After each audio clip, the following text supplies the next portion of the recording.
வணக்கம். Tamil astro life channel பார்வையாளர்களுக்கு என்னுடைய மனமார்ந்த நன்றி. என்னுடைய தசாபுத்தி பலன்கள் நிறைய பேருக்கு பொருந்தி வருது. அந்த வகையில் மகிழ்ச்சி. இந்த 2026ஆம் ஆண்டு நிறைய எதிர்பார்ப்புகள் இருக்கும். உங்களுக்கு திருமணம் கைக்கூடி வராத நபர்களுக்கு திருமணம் கைக்கூடி வருமா? வேலை வாய்ப்பில் ப்ராப்ளம் இருக்கக்கூடிய நபர்களுக்கு அந்த ப்ராப்ளம் தீருமா? கடன் பிரச்சனை இருக்கக்கூடிய நபர்களுக்கு கடன் பிரச்சனை தீருமா? இது மாதிரியான நிறைய எதிர்பார்ப்புகள் உங்களுக்கு இருக்குது. அந்த எதிர்பார்ப்புகளை பூர்த்தி செய்யக்கூடிய ஆண்டாக தான் இந்த ஆண்டு அமையும். அது மாதிரி தான் இந்த கிரக நிலவரங்கள் இருக்குது. 12 ராசிகளில் இருக்கக்கூடிய 27 நட்சத்திரங்களுக்குள் உடைப்பட்ட நட்சத்திரங்களோடு சேர்த்து 36 நட்சத்திரத்துக்கும் தசாபுத்தி பலன்களாக கணித்திருக்கிறேன். இந்த வீடியோ பிடிச்சிருந்தா எனக்கு சப்ஸ்கிரைபர் பண்ணி எனக்கு ஆதரவு கொடுங்கள். உங்களுக்கு என்ன தசை நடக்குது அப்படிங்கிறத எனக்கு கமெண்ட் செக்ஷனில் பதிவு பண்ணுங்கள். மீனராசி பூரட்டாதி நட்சத்திரம். இது குருவுடைய நட்சத்திரம். தசா காலங்கள் 16 வருடம். என்னோட கணக்குப்படி 3 வருடத்தை நான் கணக்கில் எடுத்துக்கிறேன். உங்கள் சுய ஜாதகத்தில் என்ன தசா புத்தி இருப்பு இருக்கோ அதை நீங்கள் கணக்கில் வச்சுங்க. ஏன் 3 வயசு வரைக்கும் அப்படின்னாக்கா, இதில் 4ஆம் பாதம் மட்டும்தான் இருக்கும். 4 வருடங்கள் மட்டும்தான் தசா புத்தி இருப்புகள் இருக்கும். அதனால் 3 வயசு வரைக்கும் நான் தசா புத்தி இருப்புகளாக எடுத்துக்கிறேன். 3 வயசு வரைக்கும் குரு தசை நடப்பில் வந்தால் பிறகு 19 வருடங்கள் சனி தசை. 3 + 19 22. 22 வயசு வரைக்கும் சனி தசை நடப்பில் வரும். சனி தசை அப்படிங்கிறது இந்த வயது காலகட்டத்தில் இப்போ ஜென்ம சனியில் நிறைய பாடாப்பட்டிருப்பீங்க. ஏன்னா இந்த புரட்டாதி நட்சத்திரக்காரர்கள் பின்னாடி வரக்கூடிய 9 வருடத்தில் இருப்பீங்க. அதாவது சனி தசை சுக்கிர புத்திக்கு பிறகு இந்த 9 வருடம் இல்லைனா 10 வருடம் வரும். இந்த 10 வருடத்தில் இருக்கிறவங்க பார்த்தீங்கன்னாக்கா நிறைய மன உளைச்சலுக்கு ஆளாயிருப்பீங்க. இந்த புத்தி நடத்தக்கூடிய கிரகங்கள் இந்த ராசிக்கு நட்பு கிரக புத்திகளாக வந்துடும். அதாவது சுக்கிர புத்திக்கு பிறகு சூரியன் சந்திரன் எல்லாமே நட்பு கிரக புத்திக்குள்ளே வந்துடும். ஆனால் சனி பகவானுக்கு பகை கிரகங்கள். நிறைய மன உளைச்சல்ல இருப்பீங்க. ஒரு பக்கம் படிப்பு அது இதுன்ட்டு நல்லாவே போயிட்டுருக்கோம் அப்படின்னு எடுத்துக்கலாம். நல்லபடியாக நல்ல ஒரு முன்னேற்றம் தான். என்னை பொறுத்த வரைக்கும் என்னென்னா, படிக்கிற காலகட்டத்தில் சனி பகவான் தசை அப்படிங்கிறது பெருசாக பாதிப்புகளை கொடுக்காது. அதே மாதிரி வயசான காலத்தில் வந்தாலும் இந்த சனி தசை அப்படிங்கிறது ரொம்ப கெடுபலன்களை பண்ணாது. ரொம்ப பாதிக்கப்பட்டிருந்தால், மோசமாக பாதிக்கப்பட்டிருந்தால் மட்டும்தான் இந்த லவ் பிரச்சனை அது இது நண்பர்கள் வட்டாரத்தில் சேர்றது, அதாவது கெட்ட பழக்க வழக்கங்கள் இது மாதிரி இருக்கிறது, கெட்ட நண்பர்கள் சவகாசம் இப்படி மாதிரி கொடுக்கும். இப்போ ஜென்ம சனி வேற. இப்போ இந்த 2026 எப்படி இருக்கும் அப்படின்னாக்கா ஓரளவுக்கு சிறப்பு அப்படின்னு எடுத்துக்கலாம். ஓரளவுக்கு மாற்றங்களை தரக்கூடிய ஆண்டு தான். குருடைய பயிற்சி உங்களுக்கு நல்லா இருக்குது அப்படின்றதுனால. ஏன்னா குருடைய பார்வை உங்கள் ராசிக்கு படுது. அதாவது ஜூன் மாதத்துக்கு பிறகு நல்ல ஒரு சிறப்பான ஏற்றங்கள் கன்ஃபார்மாக கொடுக்கும். என்னதான் இருந்தாலும் இப்போ ஒரு 10-15 வருஷத்துக்கு பிறகு விஞ்ஞான வளர்ச்சி எப்படி எப்படியே இருக்கும். ஆனால் அந்த டைமில் உங்களுக்கு வேலை வாய்ப்பு எப்படி இருக்கும்? வேலையில் உங்களுக்கு எந்த அளவுக்கு நீங்கள் முன்னுக்கு வரணும்? வேலை எந்த அளவுக்கு நீங்கள் பொசிஷனில் இருக்கணும்? உங்கள் சுய ஜாதகத்தில் தசாபுத்தி அமைப்புகள் சரியாக இருக்குமா? அப்படி இல்லை சனி பகவான் உங்கள் சுய ஜாதகத்தில் சரியாக இருக்காரா? ஏன்னா சனி பகவான் ஒருத்தர் சரியில்லை அப்படின்னாக்கா அஷ்டம சனி வரும்போது 7 சனி வரும்போதெல்லாம் ப்ராப்ளத்தை கொடுத்துட்டே இருக்கும். 7 சனிங்கிறது இன்னொரு 25-27 வருஷம் கழிச்சு தான் வரும். இருந்தாலும் அஷ்டம சனி வரும், இன்னொன்று அவயோக தசைகள் வரும். எல்லாத்தையும் சமாளிக்கக்கூடிய ஒரே ஒரு கவசம் என்னன்னாக்கா படிப்பு. அந்த படிப்பு மட்டும் கையில் வச்சுட்டு இருந்தீங்கன்னு வச்சிங்களேன். இப்போ இந்த வயசில் 16 to 22 தான் எந்த அளவுக்கு படிக்க முடியுமோ படிச்சிருங்க. எந்த அளவுக்கு அனுபவ ரீதியாக உங்களுக்கு கையில் வச்சிருக்க முடியுமோ அந்த அளவுக்கு கையில் வச்சிருங்க. அப்போ தான் எதிர்காலம் உங்களுக்கு நல்லா இருக்கும். அனுபவம் அப்படின்னாக்கா படிப்பு ரீதியாக, அதாவது படிக்கிறது அப்படிங்கிறத விட எல்லாத்தையுமே தெரிஞ்சுக்கிறது ரொம்ப ரொம்ப நல்லது. அந்த படிப்பு ரீதியாக முன்னேற்றங்கள் அப்போ தான் கொடுக்கும். பின்னாடி வரக்கூடிய அவயோக தசைகள் பெருசாக கெடுபலன்களை கொடுக்காது. 22 வயசுக்கு மேலே 17 வருடங்கள் 39 வயசு வரைக்கும் புதன் தசை. புதன் ராசிக்கு 4ஆம் அதிபதினு சொல்லக்கூடியவர், 7ஆம் அதிபதினு சொல்லக்கூடியவர். இந்த ராசிக்கு நன்மை செய்வாரா அப்படின்னாக்கா குருடைய வீட்டுக்கு புதன் நன்மை செய்யாது. ஆனால் உங்களுக்கு கஷ்டங்களை கொடுத்துருமானா அந்த அளவுக்கு கஷ்டங்களை கொடுக்காது. மறைமுக சுப தொடர்பில் இருந்துச்சுனாக்கா அந்த புத பகவான் தசை அப்படிங்கிறது அவ்வளோ பெருசாக பாதிப்புகளை கொடுக்காது. ராசிக்கு 4ஆம் அதிபதி அவரே ஆட்சி உச்சத்தில் இருக்காருன்னு வச்சிங்களேன். உங்களுக்கு வேலை வாய்ப்பில் நல்ல ஒரு மாற்றம். திடீர்னு பார்த்தீங்கன்னாக்கா ஒரு நல்ல வேலை அமையிறது, வெளிநாடு வேலை வாய்ப்பு அமையிறது, வெளிநாட்டுக்காக ட்ரை பண்ணியிருப்பீங்க, ரொம்ப தடை தாமதங்களை கொடுத்துருக்காரு. 2025 ஜூலை மாதத்துலேருந்து நிறைய பேர் வேலை வாய்ப்பில் கஷ்டப்பட்டு வரீங்க. அதாவது வேலையில் இருக்கிறவங்க ப்ரொமோஷன் இல்லாமல் இருக்கிறது, வேலையில் ஸ்ட்ரகிள் இருக்கிறது, இது எல்லாமே இந்த ஜனவரியிலேருந்தே உங்களுக்கு கிளியர் ஆகும், நல்லாயிருக்கும். அதாவது உங்களுக்கு நல்ல ஒரு எதிர்பார்ப்புகள் பூர்த்தி ஆகும். ப்ரொமோஷன் கிடைக்கலாம், ப்ரொமோஷன் கிடைக்கும். இல்லை வேலை மாற்றணும்னா வேலை மாற்றலாம். ஜென்ம சனியில் வேலை மாற்றலாமான்னு கேட்காதீங்க. என்னை பொறுத்த வரைக்கும் சுய ஜாதகத்தை பார்த்துட்டு வேலை மாற்றுங்க. இருக்கிற பிரச்சனைகள் என்னெல்லாம் இருக்கோ, அதாவது வேலை சார்ந்து நல்ல ஒரு முன்னேற்றங்கள் அப்படின்னு எதிர்பார்க்கலாம். இருக்கிற வேலை அப்படியே நல்லபடியாக போயிட்டே இருக்கட்டும். ரொம்ப நெகட்டிவாக கிடையாது, பாசிட்டிவாக கிடையாது. ஏன்னா குருவுடைய பயிற்சி உங்களுக்கு நல்லா இருக்குன்றதுனால.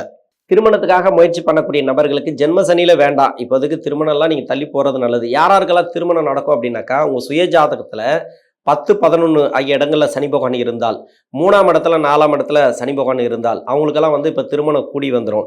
இன்னொன்று வந்து பரிவர்த்தனையில சனி பகவான் வந்துச்சுன்னு வச்சுங்களேன். இப்போ சுக்கிரனோட வீட்டில் சனி, சனியோட வீட்டில் சுக்கிரன் இருந்துச்சுன்னா பரிவர்த்தனை ரீதியா வந்துரும். சனி பகவான் வந்து பரிவர்த்தனை ஆயிருக்காருன்னு வச்சுக்கலாம் உங்க ஜாதகத்துல 7.5 சனி மாதிரியே இருக்காது, நல்லாவே இருக்கும். 7.5 சனியில வந்து அந்த அளவுக்கு தாக்கத்தை நீங்க எதிர்பார்க்க முடியாது. ஆனா மன அழுத்தம் இருக்கும், மனசு ரீதியா கொஞ்சம் சின்ன சின்ன பாதிப்புகள் இருக்கு, அது மட்டும் தானே தவிர மற்றபடி வேற எங்க இருந்து தசை பண்ணாலும் கொஞ்சம் கவனமா டிராவல் பண்ணணும். திருமண வாழ்க்கை ரீதியா எடுக்கக்கூடிய முடிவுகள் கொஞ்சம் பார்த்து எடுங்க. நிறைய ஜாதகங்களை பார்த்து இணைங்க. அவசரப்படாமல் இருந்தால் இப்போ திருமண வாழ்க்கை நல்லா இருக்கும்.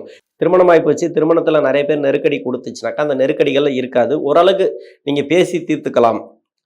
குழந்தை பாக்கியம் இல்லாத தம்பதியர்களுக்கு குழந்தை பாக்கியத்தை கொடுக்கும். இப்போ 2வது குழந்தைக்கெல்லாம் ட்ரை பண்ணுவாங்க ஒரு சில பேர், இல்லை முதல் குழந்தையே கிடைக்காம இருக்கும், அவங்களுக்கெல்லாம் நல்ல ஒரு வெற்றி வாய்ப்புகள் உண்டு. ஏன்னா 5ஆம் இடத்துக்கு குரு போறார் அப்படின்னாக்க உங்களுக்கு சிறப்பு. பசங்களால் நிறைய செலவு, அதாவது வாரிசுகளால் நிறைய செலவு, தேவையில்லாத செலவு, தேவையான செலவு. ஏன்னா ஜென்மசனியில் தேவையில்லாத செலவெல்லாம் வந்துனே இருக்கும். நீங்கள் பார்த்து செய்யுங்க, அதை தேவையா தேவையில்லையா அப்படின்றத நீங்கள் முடிவு பண்ணிக்கோங்க. 39 வயசுலேருந்து 46 வயசு வரைக்கும் கேது தசை. கேது இது வந்து புதனோட வீட்டில் இருந்தால் ஓரளவுக்கு நார்மலாக போகும், நல்லா இருக்கும் அப்படின்னு சொல்ல முடியாது, நல்லா இல்லைன்னு சொல்ல முடியாது. ஏன்னா ஜென்மசனி காலம் அப்படின்றதுனால கொஞ்சம் முன்ன பின்ன அந்த வேலை வாய்ப்பு அது இது கஷ்டத்தை கொடுத்துட்டே இருக்கும். ப்ரொமோஷன்லாம் பார்த்தீங்கன்னாக்கா கொஞ்சம் தடை தாமதங்களோடு கிடைக்கும். சுக்கிரனோட வீட்டில் இருந்தாலும் அவங்களுக்கு வந்து கொஞ்சம் பாதிப்புகள் அதிகமாக கொடுக்கும். புதன் சுக்கிரன் இந்த மாதிரி 2 வீடுகளில் இருந்துச்சுன்னா, அதாவது 4 வீடுகளில் இருந்து தசை பண்ணிச்சுன்னா அந்த கேது பகவான் நீங்கள் கவனமாக ட்ராவல் பண்ணணும். வேலையில், தொழிலில் எதுவாக இருந்தாலும் சரி எதிர்பார்ப்புகளை கொஞ்சம் கம்மி பண்ணிக்க. பாசிட்டிவாக சொல்லணும் அப்படின்னாக்கா, இங்கே என்னை பொறுத்த வரைக்கும் நான் பாசிட்டிவாக சொல்லணும்னா நான் பாசிட்டிவாக இருந்தால் பாசிட்டிவாக சொல்லுவேன், நெகட்டிவாக இருந்தால் நெகட்டிவாக சொல்லுவேன். ஏன்னா இங்கே வந்து பாசிட்டிவாக தயவு செஞ்சு எதிர்பார்க்காதீங்க, நல்ல ஒரு பாசிட்டிவ் வைப்ரேஷனை எதிர்பார்க்காதீங்க. இது வந்து உங்கள் வீட்டில் கேட்டாலே கிடைக்கும். அதனால் வந்து நான் பாசிட்டிவாக அப்படிங்கிறது இப்போதைக்கு அந்த சுக்கிரனோட வீடோ இல்லை வந்து புதனோட வீட்டில் இருந்துச்சுன்னா கொஞ்சம் கம்மி தான் அந்த பலன்கள் ஜென்ம சனியில். மற்றபடி பார்த்தீங்கன்னாக்கா வேற எங்கேருந்து தசை பண்ணாலும் உங்களுக்கு கேது தசை அப்படிங்கிறது சிறப்பு. 46 வயசுலேருந்து 66 வயசு வரைக்கும் சுக்கிர தசை, 66 வயசுலேருந்து 72 வயசு வரைக்கும் சூரிய தசை. ஏன் இந்த 2 தசையை சேர்த்து சொல்கிறேன்னா, இந்த ராசிக்கு 3ஆம் அதிபதினு சொல்லக்கூடியவர், அஷ்டமாதிபதினு சொல்லக்கூடியவர் சுக்கிரன், 6ஆம் அதிபதினு சொல்லக்கூடியவர் சூரியன். இந்த 2த்துக்குமே ஒரே மாதிரி தான் இருக்கும் ஜென்ம சனியில். எப்படி பார்த்தாலும் வேலையில் இருக்கிறவங்களுக்கு வந்து அந்த ஸ்ட்ரகிள் இருந்துகிட்டே இருக்கும். வேலையில் கொஞ்சம் முன்ன பின்ன கொஞ்சம் பிரச்சனைகள் இருந்துகிட்டே இருக்கும். சமாளிக்கக்கூடிய தன்மையை கன்ஃபார்மாக ராசியாதிபதி குரு கொடுப்பார். உங்களுக்கு தெளிவான எண்ணங்களை கொடுப்பார், தெளிவான முயற்சிகளை கொடுப்பார். தொழில் செய்யக்கூடிய நபர்கள் ரொம்ப ரொம்ப கவனமாக இருக்கணும். ஏன்னா சுக்கிர தசையும் சூரிய தசையும் கடனை கொடுத்துரும். நிறைய பேருக்கு வந்து இப்போ அஷ்டமாதிபதி தசையில் உங்களுக்கு நிறைய அனுபவிச்சுட்டு வருவீங்க, சொல்ல முடியாத கஷ்டத்தை அனுபவிச்சுட்டு வருவீங்க. சுக்கிர தசையில் சொல்லவே தேவையில்லை. ஜென்மசனி மட்டும் இல்லை, விரைய சனி என்னைக்கு ஆரம்பிச்சதோ 2022லேருந்து, அதாவது 2022ல் சனி பகவான் வந்து அவிட்ட நட்சத்திரத்தில் என்னைக்கு காலடி எடுத்து வச்சாரோ அன்னைக்கிலேருந்தே உங்களுக்கு மாற ஆரம்பிச்சிச்சு. நிறைய வந்து தொழில் ரீதியாக கொஞ்சம் ஏற்ற இறக்கங்கள் தர ஆரம்பிச்சிச்சு. அது மட்டும் இல்லாமல் உங்களுக்கு வந்து அந்த பண வரவெல்லாம் கொஞ்சம் தடைப்பட ஆரம்பிச்சிச்சு. ஒரு சில பேருக்கு வந்து மணி எல்லாம் லாக் ஆகிருக்கும். அதனால் கொஞ்சம் பார்த்து நிதானமாக யோசித்து நீங்கள் தொழில் பண்ணுறது நல்லது. இது சூரிய தசையும் சேர்த்து தான் சொல்கிறேன். ஏன்னா சூரிய தசையும் 6ஆம் அதிபதி தசை, இது வந்து கடனை கொடுத்துரும்.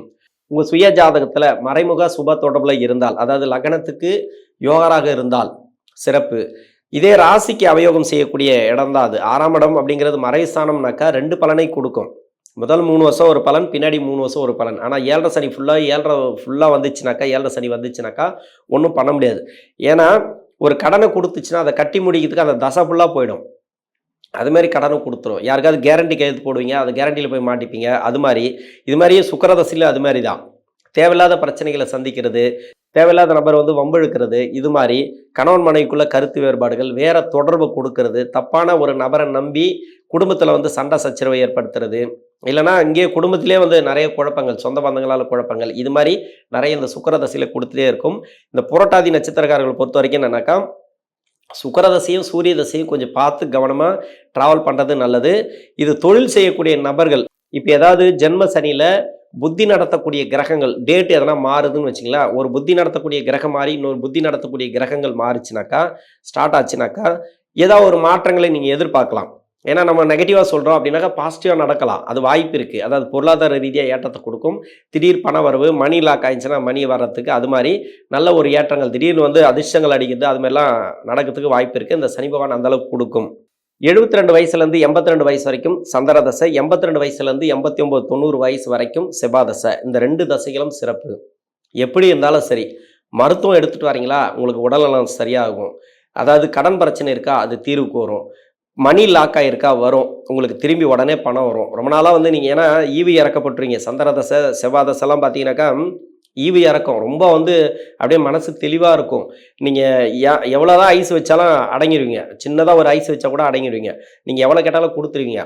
தேவையில்லாத போய் உதவி செஞ்சு மாட்டிப்பீங்க. இது மாதிரி நிறைய பண்ணியிருக்கலாம். இது எல்லாமே மாறும். அது வந்து மணி லாக்காக இருந்துச்சுன்னா இப்போ வரும். உணவு பழக்க வழக்கங்களை மட்டும் கொஞ்சம் கவனமாக இருங்க. வயது மூப்பு காரணமாக நான் சொல்லலை. இந்த தசையில் வந்து ஒரு சில பிரச்சனைகள் உண்டு. ஏன்னா வயசான காலத்தில் வந்துச்சுனாக்கா கண்டிப்பாக மருத்துவ செலவுகளாக வைக்கும். அது இப்போ குறையும். ஜென்மசனியில் என்னை பொறுத்த வரைக்கும் குறையும். அந்த அளவுக்கு உங்களுக்கு பிரச்சனைகளை கொடுக்காது. ஏன்னா குருவுடைய நட்சத்திரத்தில் தான் தசா பண்ணுறார் சந்திர பகவான். சிறப்பு தான். அந்த அளவுக்கு கெடுபலன்களை கொடுக்காது. குருவும் உச்சமாகறா இல்லையா? நல்ல ஒரு மாற்றங்கள், எதிர்பார்ப்புகள் உங்களுக்கு பூர்த்தியாகும். குடும்பத்தில் வந்து சுப விசேஷங்கள் அதிகமாக நடக்கும். வாரிசுகளுக்கு வேலை கிடைக்கும், இல்லைன்னா தொழில் அமையும். அது மாதிரி வந்துடும் இந்த சந்திர செவ்வாய் தசைகளில். வீடு கட்டுறது, ப்ராப்பர்ட்டி சேர்க்கை, ரொம்ப நாளாக சொத்து ரீதியாக பிரச்சனைகள் இருந்துச்சுன்னா அந்த பிரச்சனைகள் தீரும்.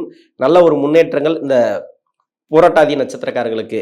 அதாவது ஜென்ம சனி தான் கொஞ்சம் அப்படி இப்படி தான் இருக்கும், அட்ஜஸ்ட் பண்ணிட்டு போங்க. இருந்தாலும் நல்ல ஒரு லைஃப் அமையும் இந்த பூரட்டாதி நட்சத்திரக்காரர்களுக்கு. மீன ராசியில் இருக்கக்கூடிய பூரட்டாதி நட்சத்திரக்காரர்களுக்கு தசாபுத்தி ரீதியாக நல்ல ஒரு மாற்றங்கள் இந்த 2026 உண்டு. நன்றி.